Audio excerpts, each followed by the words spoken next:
ఇప్పుడు మీకు ఇష్టమైన జెమినీ టీవీ సీరియల్స్ ని టీవీలో టెలికాస్ట్ అయిన వెంటనే సన్ నెక్స్ట్ లో మాత్రమే చూడండి. నా వల్ల తెలిసి తెలియక మిమ్మల్ని ఇబ్బంది పెట్టుంటే దయచేసి నన్ను క్షమించండి. గాయత్రి గారు, మీకు బంధాల విలువ గురించి చిన్నప్పటి నుంచి తెలుసులేండి. అయినా నా బాధ్యతగా చెప్తున్నాను, మీ నాన్నగారి ఆరోగ్యం జాగ్రత్త. మీకు జీవితంలో ఎప్పుడైనా ఏదైనా అవసరం అయితే ఈ రిషి ఉన్నాడని గుర్తుపెట్టుకోండి.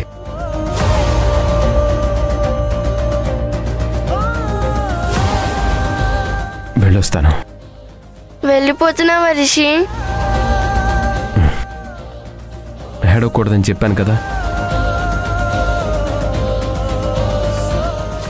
నీకెప్పుడు మాట్లాడాలనిపించినా నాకు ఫోన్ చేయి. ఈ ఫ్రెండ్ ఎప్పుడు నీకు తోడుగా ఉంటాడు. సరేనా? బాయ్. వెళ్ళొస్తానండి.